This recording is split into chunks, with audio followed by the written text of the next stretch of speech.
This is TLV1.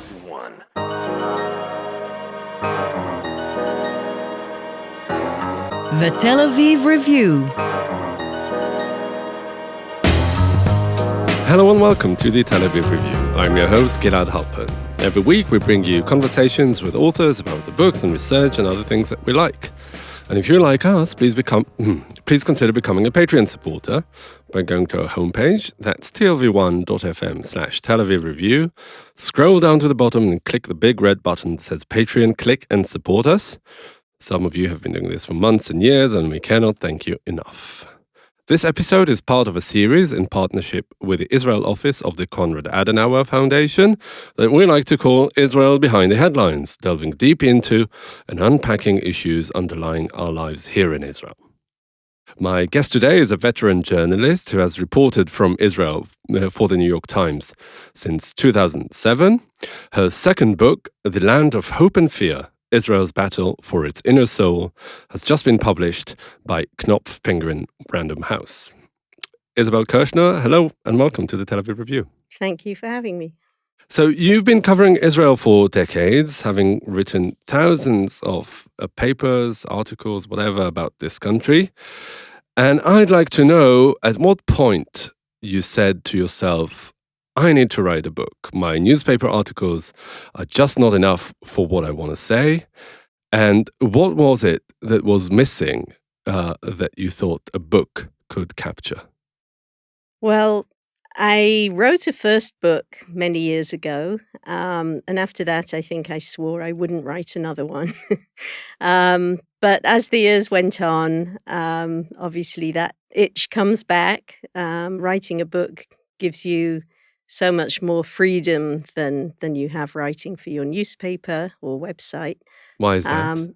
Well, first of all, you're not constrained. You totally have an editor, but you don't hear much from your editor basically till the end. Right. So you get to have fun and do your own thing for a long time.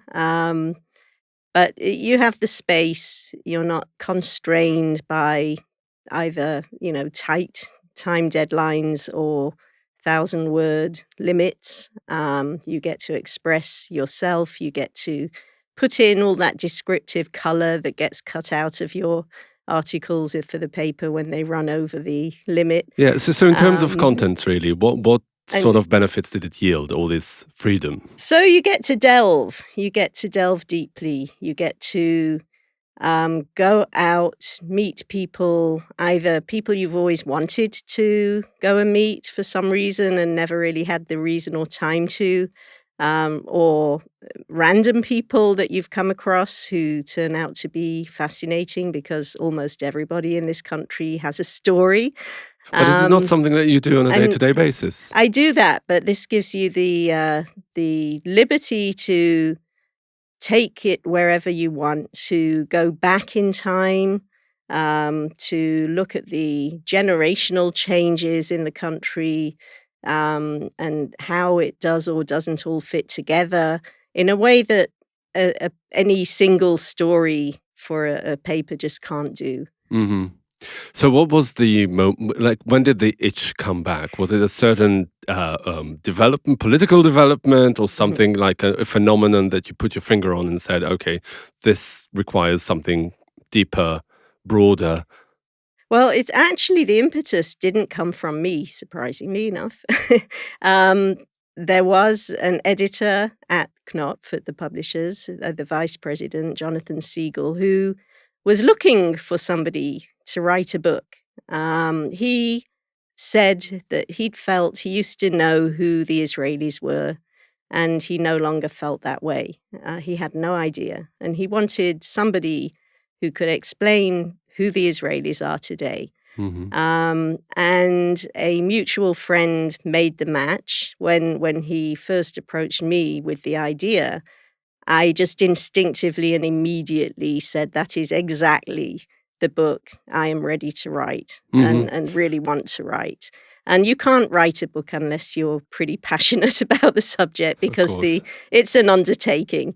But I knew... And you have many opportunities down the line to hate it with a passion. That's absolutely true. But I knew that this was the one for me. And, how to go about doing it and exactly what shape and form it would take was a process. I obviously still had to submit a proposal. The first one he didn't like. The second one he did. And then we were off. So you had this back and forth with him all the time, and you discussed exactly that thing. I mean, that, the thing called, this collective called Israelis is out there, and he doesn't know it. You know it, of course, better, and you're there to communicate that. I don't know if the new face of Israel is really the term, but something, a new sort of evolution of Israelis. What was it specifically that things that he thought he didn't understand, and you knew he and other readers did not understand about the new Israelis? Well, to be honest, I was learning it as I was going along, because even though I have lived here for over 30 years and have been working here as a journalist covering Israel for all that time, as I said, it still gives you an opportunity to look into the society in a different way, through a different lens, with a different time frame and time scale. And I was really looking at I think for me, I honed in on generational change. Okay, you feel somebody abroad, or, whoever it is, even somebody in the country, feels they know the old Israel, but it's changed so much. How has it changed? Is it demographic? Is it just the political shifts? Is it the generational shifts? Or is it all of those together, which of course it is? I set out not really knowing what I was going to find, or even really knowing what I was looking at or looking for. It was a journey. And rather than just a geographical journey, it was a very social journey. Can you give an example of something that really you were taken aback by? Because the book is, in a way, you're revisiting age-old divisions in Israel, like the Ashkenazi-Mizrahi divide, the religious secular divide, the nationalist versus sort of like socialist, nationalist right versus socialist left, etc. All these things that people who know Israel know already, but as you're saying, there's an additional dimension of the generational change of what Israel has become, other developments in the economy, society, etc. So can you like give an example, put your finger on like an example of where all these factors converge? Where do they meet? Yeah, well, I mean, first of all, I think the old divisions, which I go into, very much inform the book and the divisions of Israeli society today. But the divisions have kind of morphed. They've changed, and the Israelis have changed. The demographics have changed. The calculuses have changed. The politics have changed, along with the politics around the world. But I think, if you look at, for example, you mentioned the secular religious divide. Okay, you had at the beginning of the establishment of the state, the status quo agreement, where you had Ben Gurion making a kind of deal with the small, at the time, ultra-Orthodox community, where they would not oppose the state in return for an autonomous education system and certain basic ground rules like kashrut, kosher food in the public space, in public institutions, the Sabbath, no transportation on the Sabbath, and so forth. Now, first of all, demographically, you have a massive shift because the ultra-Orthodox community here has grown exponentially. And that has caused a tremendous change in the religious secular balance here. So you're talking about political power of the Haredim. You're talking about something like 16% of 18-year-olds now being part of the Haredi community, and for the vast majority not going into the army. So that has implications for the whole ethos here of the so-called People's Army. You have the Russian-speaking Aliyah of the 1990, late 80s through the 90s of 1 million people who came here. Within that community, largely, you have about 400,000 Israelis who are fully entitled to come here as immigrants under the law of return, but who are not halachically Jewish, not considered Jewish under the Orthodox interpretation of Jewish law, which is the interpretation which is official here.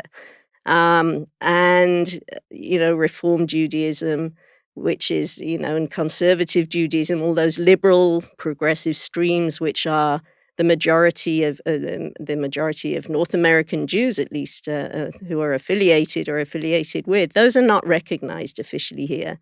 Therefore, you have a whole new problem of hundreds of thousands of people who can't officially get married here because, there's only religious marriage in Israel. There is no civil marriage.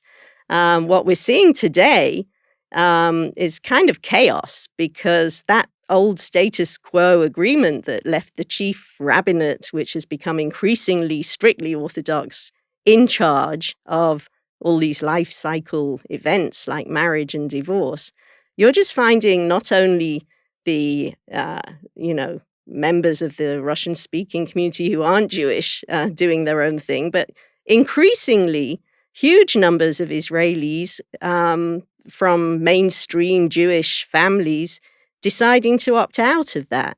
I can tell you just personally that, I think out of the last 10, 12 weddings I've been to in Israel in the last 2 years, I think one of them was an official wedding. Official as in religious? Official in terms of religious, authorized by the chief rabbinate, registered in Israel as a marriage. And everybody else is just doing their own thing, having their friends or brothers marrying them. And these are now common law couples, common law spouses who are not registered as married unless they choose to go abroad, go to Cyprus or wherever, as people used to do in the old days, and get some kind of municipal marriage certificate and come back and register it here.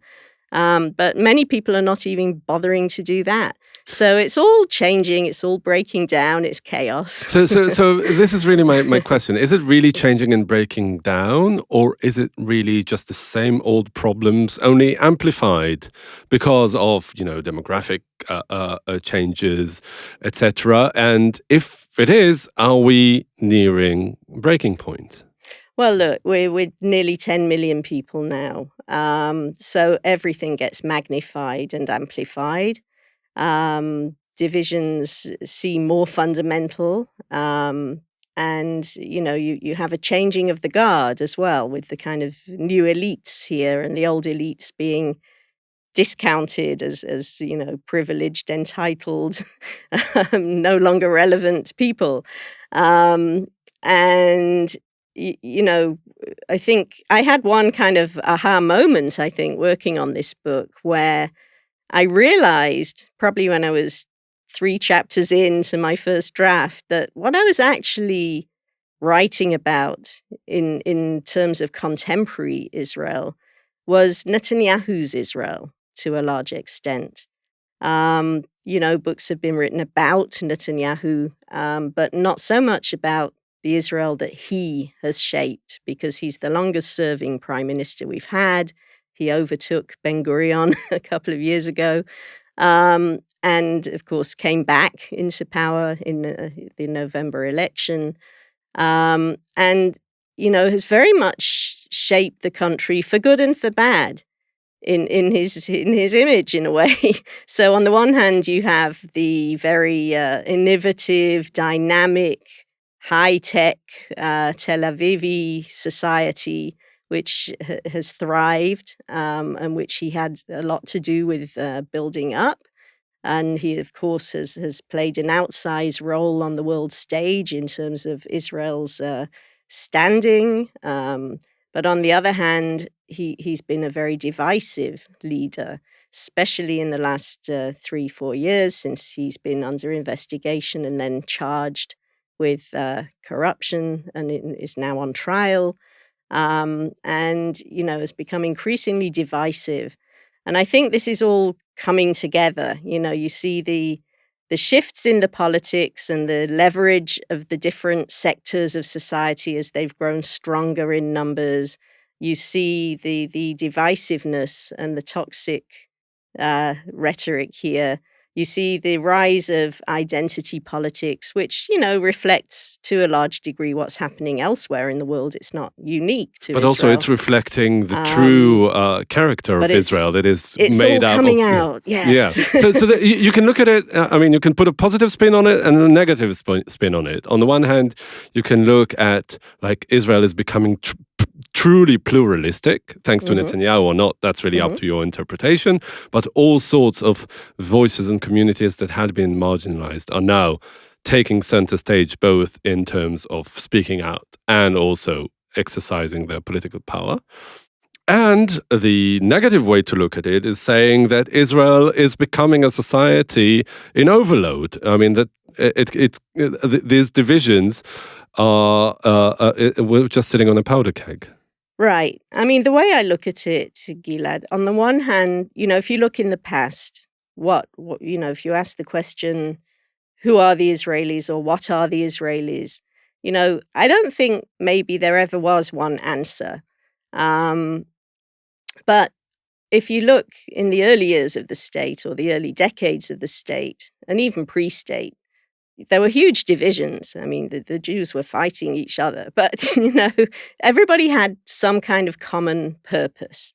And that common binding purpose for decades was to build the state, to get it founded and established, and to build it and to defend it from its outside enemies. Now, we're 10 million strong. We're a thriving country, prosperous and in many ways very strong, a regional superpower, one of the world's cyber superpowers, if you will. But that common goal has kind of crumbled because the country's built. Okay, so it's like, what now? And the outside enemies, for the most part, the threat has become less existential. And if you look at the internal divisions in Israel, they seem to be becoming more existential as, Israelis are kind of fighting each other over what the future of this country should be.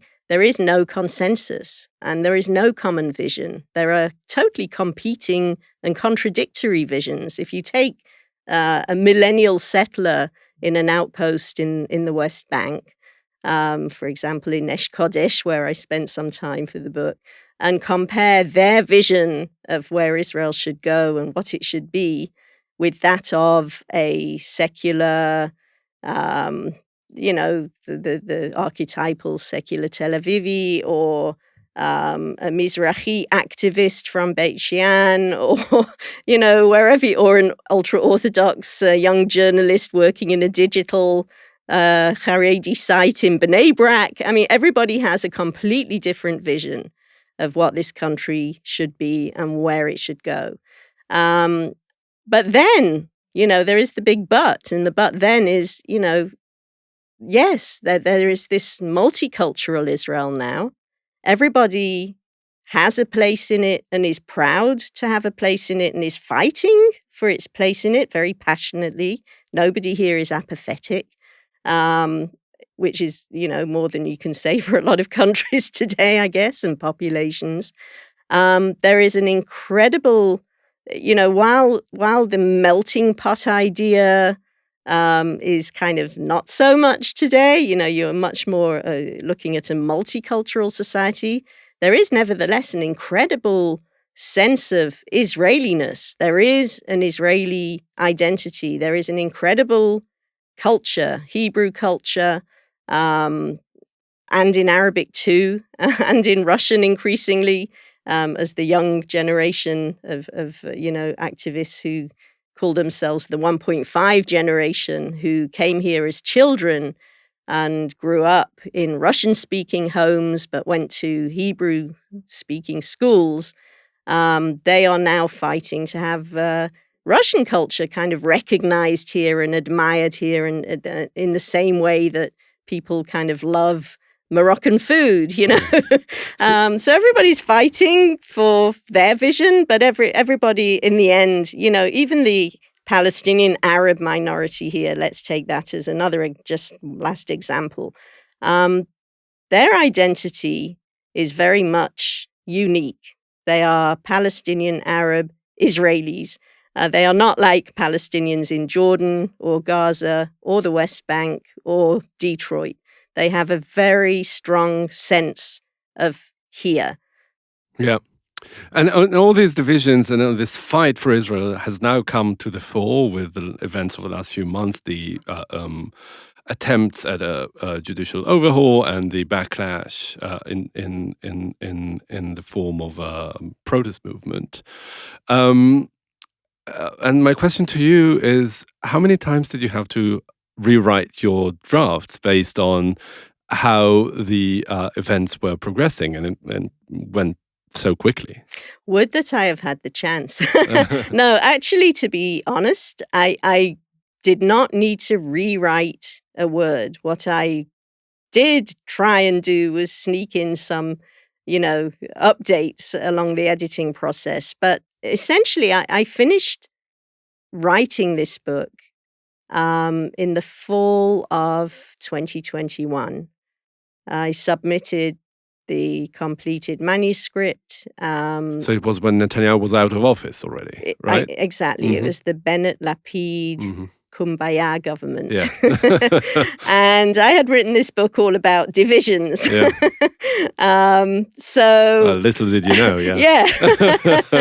So I was kind of going out on a limb a little bit because, you know, when you do spend years delving into a society and going to the roots and really, you know, getting into the heads of the various different communities here, you know, you're not looking at what's happening 1 month or another or 1 year or another. You're looking at processes. And it was very clear to me where things were heading. And they were not heading in a good direction.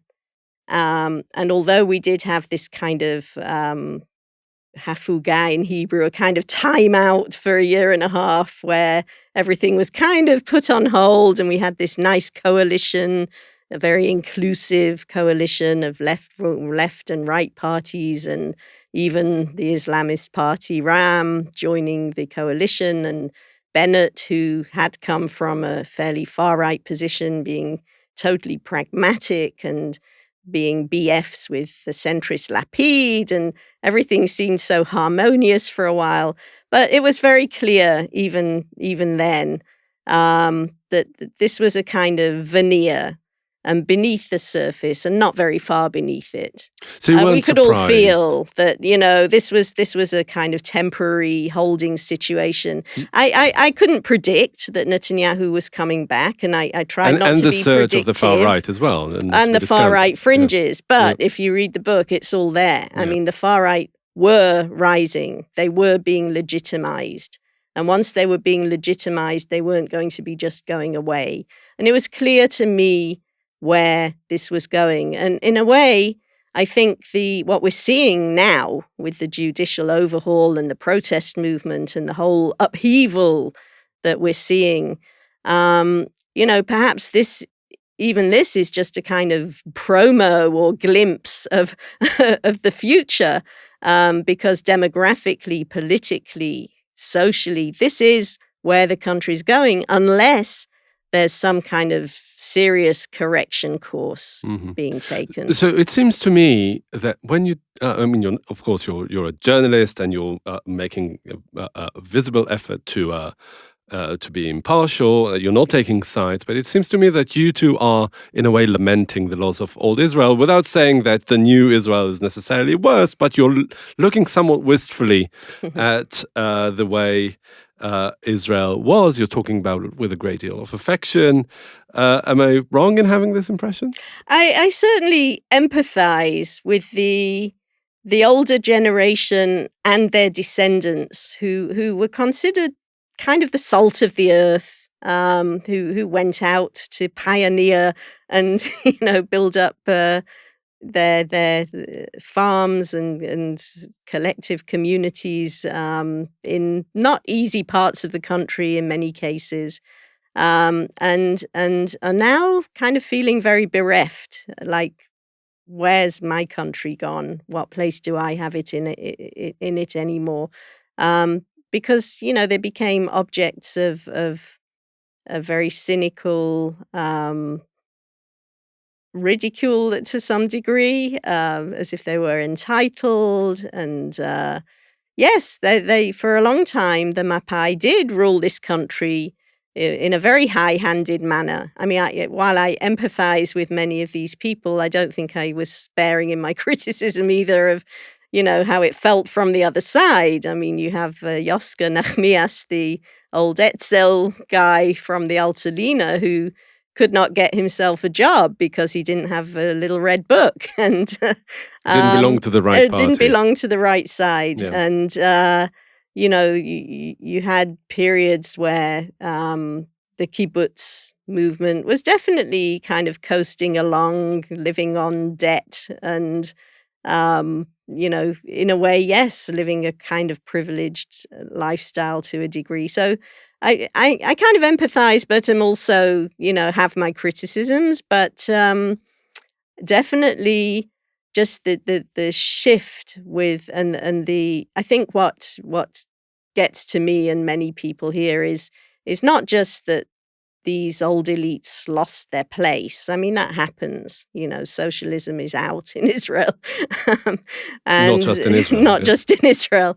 So, yeah, not surprisingly, these people have lost a lot of their status here. But I think there's a difference between that and them being called a traitor. And what we've been seeing in the more recent years is people, other parts of society turning on these people as if they're kind of enemies of the people, and as if they're still running some kind of deep state here, which, is determined to oppress the second Israel or the other Israel as the more peripheral margins, in some cases call themselves, whether it's the geographical margins of the development towns from the 50s of the Mizrahi immigrants, or whether it's the social economic margins within the big cities of the poorer parts of the population. Not all those people see themselves as a second Israel, and they are often quite insulted to be seen as such and say, what do you mean? I'm not second Israel, I'm Israeli, So even within each community, you have very different viewpoints. But yeah, I do have empathy for people who did sacrifice a lot to build this country and are now being called traitors. Yeah. You, Isabel, appear in the book as well, but as a briefly supporting actress, I would say. Yeah, you do write occasionally part, yes. in the first pronoun. Now, it's clearly not a classic memoir, but do you see in it any sort of like an opportunity to look back and reflect on your life here, on your work here, and in a way tell your story via telling the story of Israel and what Israel has become? That's a very interesting question. I've never actually asked myself that or been asked that. That's why I'm getting the big since bucks. you raise it, yeah. Good one. I think in a way I have seen Israel change. I've been here since 1990. I first spent time here. I did a gap year here when I was, between school and university, in the 1980s. And then, not to make light of it, but you could only get like yellow cheese or white cheese, right? There was like two kinds of cheese. And now, obviously, there's your Israeli-made goat cheeses and camembert and fine wines. And yes, I have personally seen the country change. I've personally brought up a family here and put them through Israeli schools and the army, and been working all along, having this kind of dual personality of being an insider and an outsider at the same time, where I'm, living the life here, living the story here, and contending with it like any other Israeli citizen, but at the same time, trying to look at it from the outside in order to be able to tell it to a readership abroad. And in a way, the book is a kind of continuation or reflection of that process. I was able, I mean, it's not a memoir, it's not about me, but I was able to, go back to certain places. For example, in the kibbutz chapter, I often like to find some kind of personal connection with places I'm writing about if I can. So I decided to go back to my kibbutz, to the one where I was when I was 18, doing my first Ulpan 5-month spoken Hebrew course, and just see what I found. And I only had like one friend left at the kibbutz, who was a kibbutznik who'd been born and brought up and was still there. And, I said, I want to meet the old timers. I want to meet the new people, and I just showed up a couple of times myself and bumped into people. And I kind of had a very emotional reaction there. I think it maybe comes through because what I found was so, well, if I'm going to be nostalgic about my time there, I came back and it was gone. And this is the story of the kibbutz, and it's also the story of Israel, and of Israel, isn't very it? much so. You're basically telling the story of a new Israel and an Israel that is no longer there. And it's the process that I have lived through and been through and written about. And here I had my platform to just take it wherever I wanted. Yeah. So, yeah. And also writing a book, as you said in the beginning, gave you some sort of liberty, but also like unshackled you from that prism of writing for the New York Times that is always under a lot of scrutiny and a lot of criticism for misrepresenting, either way you look at it. I mean, it almost seems like you can never do your job right and have everyone happy. And probably that's also some sort of a badge of honor. But also, so my question is, writing this book and having that liberty that it entails, did it make you reflect on the process of writing for the New York Times and reporting and telling the Israel story through that prism in a different light? I think, if I just take that, how you laid out the scrutiny thing of writing for the paper. And yes, there is that kind of cliche or adage that, well, if everybody's complaining, you must be doing something right.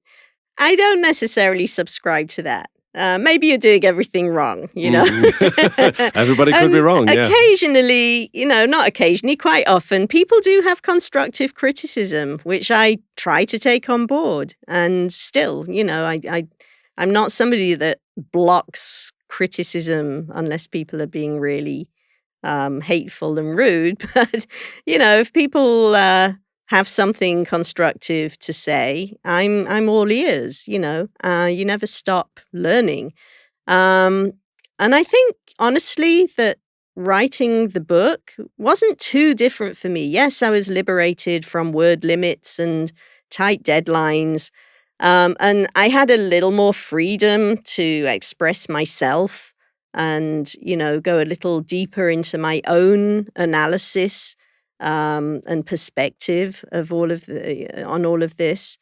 But at the same time, I mean, I could say, well, I wanted to keep my day job, but it wasn't a matter of trying to be impartial. It was just being me. And when I'm writing for the paper or writing my own book, I'm basically just trying to be as intellectually honest with myself as I can be. There isn't always, there is objective truth. There are facts.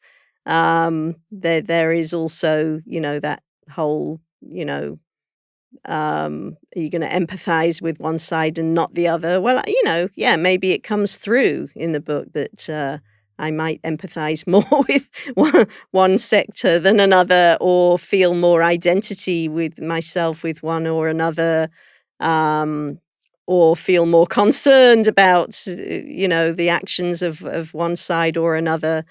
But I think that's all honestly doing a service to your readers, whether they're newspaper readers or book readers. I'm not going to totally hide my analysis of a situation either way. Yeah. I think at the bottom line, impartiality is what people used to strive for. I think what I strive for is just to be fair, to give people voice.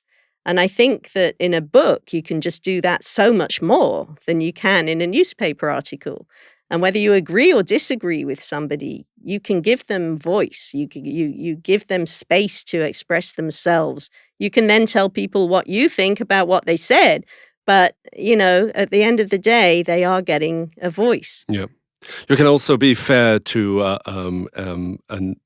an interviewee in a long-form interview show as opposed to sound bites in a news bulletin. Isabel Kershner for the New York Times and the author of the new book, The Land of Hope and Fear, Israel's Battle for Its Inner Soul. Thank you very much for joining us today. Thank you. It's been a pleasure. And also many thanks to Itai Shalom, the manager of TLV1 Studios, and to the Konrad Adenauer Foundation for their generous support. Now we've got a request, because most of you listen to us on the Apple Podcasts app, and we would like to ask you to please consider writing us a review. You too can support us by going to our homepage and subscribing on to our Patreon campaign. Check out our archive. It has probably close to 1,000 interviews already. Like us on Facebook, follow us on Twitter, and most important, join us again next week for another edition of the Tel Aviv Review. And until then, from us here in Tel Aviv, goodbye.